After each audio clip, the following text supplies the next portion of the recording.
오늘 우리에게 주시는 하나님의 말씀 아모스 9장 1절부터 15절까지 말씀입니다. 아모스 9장 1절부터 15절까지 말씀 이제 봉독하겠습니다. 하나님의 말씀 경청하십시오. 내가 보니 주님께서 제단 곁에 서 계신다. 주님께서 말씀하신다. 성전 기둥 머리들을 쳐서 문턱들이 흔들리게 하여라. 기둥들이 부서져 내려서 모든 사람들의 머리를 치게 하여라. 거기에서 살아남은 자들은 내가 칼로 죽이겠다. 그들 가운데서 아무도 도망할 수 없고 아무도 도피할 수 없을 것이다. 비록 그들이 땅 속으로 뚫고 들어가더라도 거기에서 내가 그들을 붙잡아 올리고 비록 그들이 하늘로 올라가더라도 거기에서 내가 그들을 끌어내리겠다. 비록 그들이 갈멜산 꼭대기에 숨더라도 거기에서 내가 그들을 찾아 붙잡아 오고 비록 그들이 내 눈을 피해서 바다 밑바닥에 숨더라도 거기에서 내가 바다 괴물을 시켜 그들을 물어 죽이게 하겠다. 비록 그들이 적군에게 사로잡혀 끌려가더라도 거기에서 내가 그들을 칼에 찔려 죽게 하겠다. 그들이 복을 받지 못하고 재앙을 만나도록 내가 그들을 지켜보겠다. 주 만군의 하나님이 땅에 손을 대시면 땅이 녹아내리고 그 땅의 모든 주민이 통곡하며 온 땅이 강물처럼 솟아오르다가 이집트의 강물처럼 가라앉는다. 하늘에 높은 궁전을 지으시고 땅 위에 푸른 하늘을 펼치시며 바닷물을 불러올려서 땅 위에 쏟으신다. 그분의 이름은 주님이시다. 이스라엘 자손아, 나에게는 너희가 에티오피아 사람들과 똑같다. 나 주가 하는 말이다. 내가 이스라엘을 이집트 땅에서 블레셋 족속을 크레테에서 시리아 족속을 기르에서 이끌어내지 않았느냐. 나 주 하나님이 죄지은 이 나라 이스라엘을 지켜보고 있다. 이 나라를 내가 땅 위에서 멸하겠다. 그러나 야곱의 집안을 모두 다 멸하지는 않겠다. 주님께서 하시는 말씀이다. 똑똑히 들어라. 내가 이제 명령을 내린다. 곡식을 채질하여서 돌멩이를 하나도 남김없이 골라내듯이 세계 만민 가운데서 이스라엘 집안을 채질하겠다. 나의 백성 가운데서 재앙이 우리에게 덮치지도 않고 가까이 오지도 않는다 하고 말하는 죄인은 모두 칼에 찔려 죽을 것이다. 그날이 오면 내가 무너진 다윗의 초막을 일으키고 그 터진 울타리를 고치면서 그 허물어진 것들을 일으켜 세워서 그 집을 옛날과 같이 다시 지어 놓겠다. 그래서 에돔 족속 가운데서 남은 자들과 나에게 속해 있던 모든 족속을 이스라엘 백성이 차지하게 하겠다. 이것은 이 일이 이루실 주님의 말씀이다. 주님께서 하시는 말씀이다. 그때가 되면 농부는 곡식을 거두고서 곧바로 땅을 갈아야 하고 씨를 뿌리고서 곧바로 포도를 밟아야 할 것이다. 산마다 단 포도주가 흘러나와서 모든 언덕에 흘러넘칠 것이다. 내가 사로잡힌 내 백성 이스라엘을 데려오겠다. 그들이 허물어진 성읍들을 다시 세워 그 안에서 살면서 포도원을 가꾸어서 그들이 짠 포도주를 마시며 과수원을 만들어서 그들이 가꾼 과일을 먹을 것이다. 내가 이 백성을 그들이 살아갈 땅에 심어서 내가 그들에게 준 이 땅에서 다시는 뿌리가 뽑히지 않게 하겠다. 주 너희의 하나님이 말씀하신다. 아멘. 추격해 오시는 하나님이라는 제목으로 하나님의 말씀 선포하겠습니다. 자, 오늘 본문은 이제 아모스서 마지막 장의 내용입니다. 하나님께서 이제 이스라엘에 대한 심판을 거두지 않겠다는 선언으로 이제 이 아모스가 마치고 있는데요. 물론 말미에 어떤 희망의 말씀, 내가 너희를 모두 멸하지는 않지만 분명히 심판을 하겠다고 말씀을 하고 계십니다. 자, 그런데 이 심판의 말씀에서 아주 좀 눈여겨볼 만한 표현이 등장합니다. 오늘 본문 2절과 3절 말씀인데요. 2절과 3절을 보니까 그들이 파고 스올로 들어갈지라도 내 손이 거기에서 붙잡아낼 것이요 하늘로 올라갈지라도 내가 거기에서 붙잡아 내릴 것이며 갈멜산 꼭대기에 숨을지라도 내가 거기에서 찾아낼 것이요 내 눈을 피하여 바다 밑에 숨을지라도 내가 거기에서 뱀을 명령하여 물게 할 것이요. 자, 하나님께서 당신의 심판의 대상자들을 끝까지 쫓아갈 거야라고 하시는 겁니다. 지구 끝까지라도 내가 그 악인들을 반드시 쫓아가 가지고 심판해 줄 거야. 너희는 어디에 숨더라도 나의 심판을 피할 수 없어라고 분명히 이렇게 선언하고 계십니다. 자, 저 스올은 이제 땅 밑에 지하, 그러니까 지저 세계라고 해야 될까요? 저승 세계를 뜻합니다. 그러니까 죽더라도 내가 너희를 거기서 끄집어낸다. 하늘로 못 숨어, 산 꼭대기 안 돼, 바다 어림없지.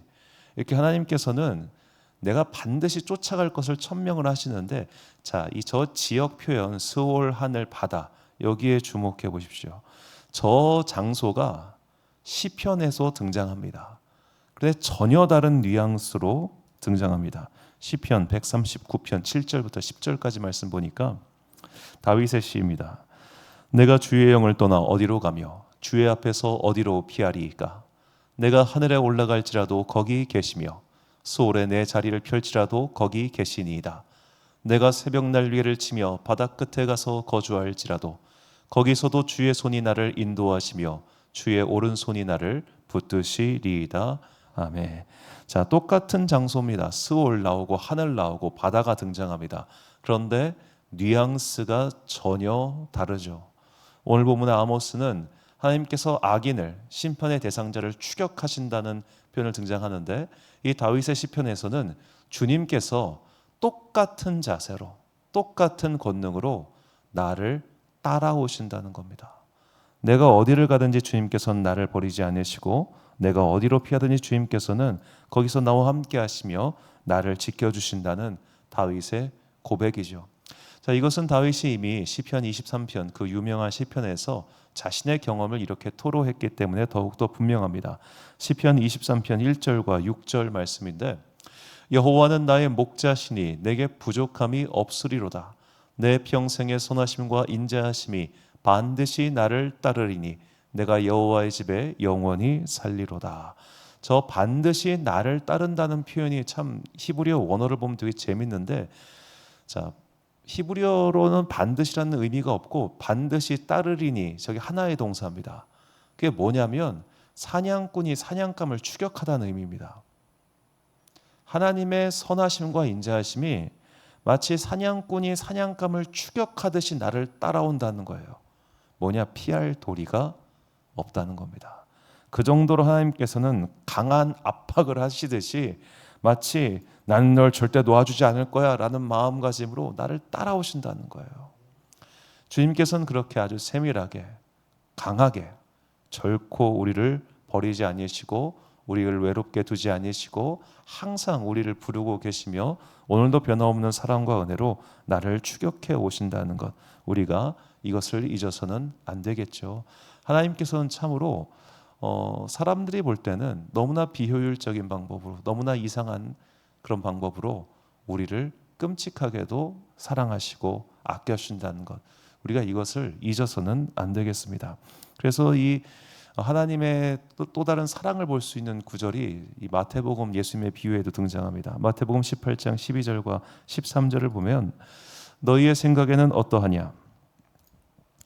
만일 어떤 사람이 양 100마리가 있는데 그 중에 하나가 길을 잃었으면 그 99마리를 산에 두고 가서 길 잃은 양을 찾지 않겠느냐? 진실로 너희에게 이르노니 만일 찾으면 길을 잃지 아니한 99마리보다 이것을 더 기뻐하리라. 자, 이것은 하나님께서 한 영혼을 귀히 여기신다는 예수님의 연속적인 비유에 등장하는 말씀인데, 자, 이 비유의 말씀은 사실 양을 키워본 사람이 들었을 때 조금 이상합니다. 제가 예전에 이제 견습 선교를 나갔을 때 양을 키워봤습니다. 인도에서. 자, 양은 목자가 사라진 순간부터 통제불능입니다.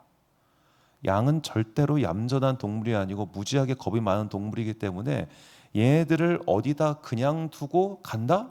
있을 수가 없는 일입니다. 자, 그리고 99마리를 지금 보면은 산에 두고 간다고 나와요. 이 99마리를 산에 두고 한 마리를 어떻게 찾아갑니까? 이 99마리 어떡하고요? 그런데 목자가 이게 가능한 이유가 뭐냐? 제가 곰곰이 생각을 해보니까 목자는 이 양 한 마리가 어디에 갔을지 대략 짐작이 가는 거죠. 헤매지 않고 너를 찾을 수 있어요. 마치 사냥꾼이 이 추격을 하듯이, 이 집요한 사냥수를 발휘하듯이 지금 얘들이 잠시 버틸 수 있는 시간, 내가 걔를 쫓아가가지고 잡아올 수 있는 시간, 이걸 다 계산을 한 뒤에 재빨리 달려가서 목표물을 확 겟해서 가져온다는 겁니다. 자, 이게 하나님의 사랑이라는 거죠. 우리는 때로는 하나님께서 나를 버리셨나? 라는 생각을 들 때가 정말 많습니다. 저도 있는데요, 왜 나를 안 돌봐주시지? 왜 지금 나와 함께 해주지 않으시지? 지금 나는 이런 문제가 있는데 왜 즉각 이것을 해결해 주지 않으시지? 내가 이렇게까지 기도했으면 하나님 좀 들어주셔야 되는 거 아닙니까? 주님 왜 지금 응답해 주지 않으십니까? 지금 응답해 주셔야 됩니다. 하나님, 나는 오늘까지 이 돈을 입금해야 돼요. 하나님 응답해 주세요. 이런 식의 우리가 기도를 얼마나 많이 하는데요. 그런데 세월을 지나고 돌아보니까 그때 응답해 주지 않으신 것까지도 하나님의 사랑이 나를 떠나지 않았다는 증거더라는 거죠. 그때 오히려 나와 함께 해주셨고 나에게 응답해 주셨다면 내가 지금처럼 간절히 하나님을 찾았을까? 내가 지금처럼 하나님을 애타게 찾았을까? 내가 지금처럼 하나님의 은혜를 더욱더 크게 느끼고 살았을까? 우리가 삶에 그런 경험들이 참 많지 않습니까? 저도 교만하고 건방진 시절이 아직도 좀 남아 있습니다만 생각해 보면 이런저런 삶의 여러 가지 사건들과 순간들과 그런 일들이 쭉 있었기 때문에 그런 모든 순간들이 그때는 참 절망스럽고 막 너무너무 힘들었지만 결국 그러한 모든 것들이 내가 하나님의 은혜와 사랑을 더욱더 갈망하게 만들었고 그리고 그 속에서 주님께서는 지금까지도 나를 버리지 아니하시고 이끌어 주셨다는 것을 한 번만 돌아보면 우리가 알 수 있잖아요. 하나님의 사랑은 지금도 우리를 추격해 오고 계십니다. 결코 우리를 버리지 아니시고 너 어디 있나 요놈 하고 가지고 때로는 사랑의 눈으로 때로는 거기 가면 안 된다 요놈 하고 쳐다보고 계시다는 거죠. 그 시선이 우리가 죄의 자리에 있을 때는 무서운 거고 하나님의 편에 서 있을 때는 행복한 겁니다.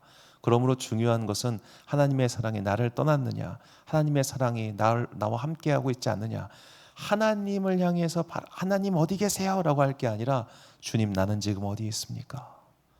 나는 지금 어디에 서 있습니까?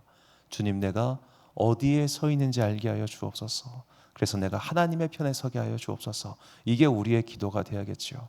하나님의 사랑은 마치 북극성과 같아서 항상 그 자리에서 우리를 보고 우리를 떠나지 않으십니다. 내가 떠난 겁니다. 그러면 나의 삶의 위치가 어디에 있는지 다시 한번 생각하고 길 잃은 양이 되지 않고 하나님 곁에서 종종종종종종 돌아다니는 그런 양이 되어 그 변함없는 사랑의 울타리 속에서 평안과 기쁨을 누리는 여러분과 제가 되시기를 주님의 이름으로 축원합니다. 결단의 말씀 이사야 54장 10절 말씀을 우리가 잔목소리로 읽겠습니다. 시작. 산들이 떠나며 언덕들은 옮겨질지라도 나의 자비는 내게서 떠나지 아니하며 나의 화평의 언약은 흔들리지 아니하리라. 너를 긍휼히 여기시는 여호와께서 말씀하셨느니라.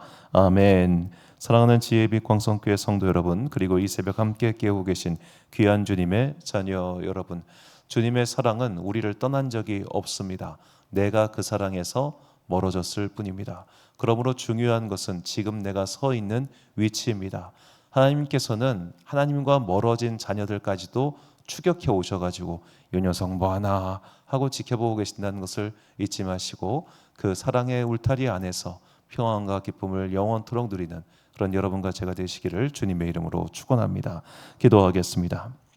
사랑과 은혜가 풍성하신 아버지 하나님, 주님의 사랑이 우리를 떠난 적도 없고 항상 함께하고 계시다는 것을 말씀을 통하여 깨닫게 해주시니 감사합니다. 다윗이 잃은 양을 추격해 오시는 하나님의 사랑을 깨달았듯이 우리 또한 내가 지구상 어디에 있다 할지라도 항상 나와 함께 하시는 하나님의 은혜를 경험하게 하여 주옵소서. 때로는 어두운 그늘 속에서 나 혼자 울고 있을 때, 때로는 사람들 속에 있지만 그 사람들이 오히려 나에게 적대적인 그 순간에 정말로 괴롭고 힘들었던 모든 순간순간마다 주님께서는 한 번도 나를 버린 적이 없으시다는 것, 내가 이것을 분명히 믿게 하시고 언제나 기도한 가운데 언제나 나와 함께 하시는 하나님을 경험하게 하여 주옵소서. 사도 바울처럼 삶의 계획들이 일그러지는 순간에도 주님의 음성을 듣게 하시고 사도 바울처럼 기도의 응답이 오지 않는 때에도 하나님의 함께 하심을 체험하게 하여 주옵소서. 그래요, 우리 평생에 나를 떠나지 않으시는 하나님의 손을 꽉 붙잡고 흔들리지 않은 믿음의 반석 위에 굳게 서서 주님 배움는 그날까지 이 믿음 굳건하게 지키는 거룩한 주의 자녀들 되게 하여 주옵소서.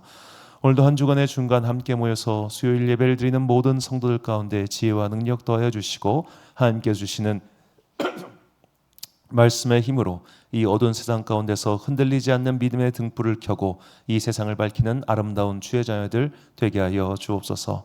오늘도 각자의 삶의 자리 속에서 여러 가지 어둠의 세력들로 인해서 마음 상처받지 아니하도록 주님께서 눈동자와 같이 우리의 자녀들을 지켜주시기를 간절히 소망하오며 이 모든 말씀 우리 구주 예수 그리스도의 이름으로 기도드립니다. 아멘. 오늘의 기도 제목입니다. 하나님의 은혜와 자비는 결코 우리를 떠나지 않습니다. 우리를 끝까지 추격해오는 주님의 따라오심을 생각하며 그 사랑을 깨닫게 해달라고 도움을 구하십시오. 오늘 주신 기도의 제목 가지고 기도와 묵상에 힘쓰는 하루 되시길 바랍니다. 기도하겠습니다.